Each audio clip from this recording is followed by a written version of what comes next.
အနာပဲအမြဲနေခြင်းသူမင်းအတွက်အမြဲတမ်းအပြေခံလူတယောက်လို့မင်းလေးကြိုက်တယ်လို့အနိုင်ယူသွားလိုက်ပါမင်းမို့လို့အမြဲတမ်းပဲအရှုံးပေးမယ်လူမင်းလေးဆိုသမျှအမြဲလို့ခံသူပေးဆက်ခြင်းလို့အချစ်ကိုခံယူထားလို့ကိုယ့်ရဲ့အချစ်ဟာအရာရာတိုင်းနဲ့နိုင်ရှင်ရဲ့အလုံးအသေးမွားပဲရှိတော့တလို့တစ်ချိန်ချိန်မှာမေ့ချစ်တဲ့သူဟာကိုယ်ပဲဖြစ်မလားတခြားတစ်ယောက်ဖြစ်နေမလားနောက်တစ်ချိန်မှာကိုချစ်တဲ့သူဟာကိုနှဘေးနာမှာ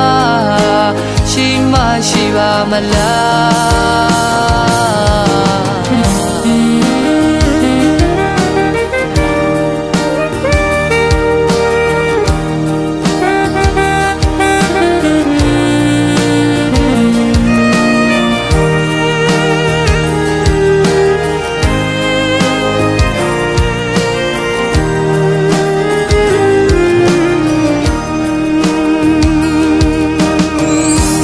ရာကိုကြိုတွေ့တတ်သူမို့တစ်ချိန်ချိန်မှာမေးထားသွားမှဆိုညာတိုင်းပဲတွေ့ရင်ကိုမှရင်တွေဖို့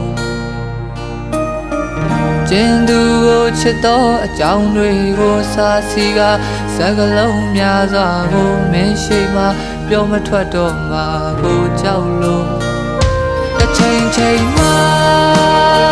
မေးချစ်တဲ့သူဖြစ်မလားတခြားတစ်ယောက်ဖြစ်နေမလားနောက်တစ်ချိန်မှာကိုချစ်တဲ့သူ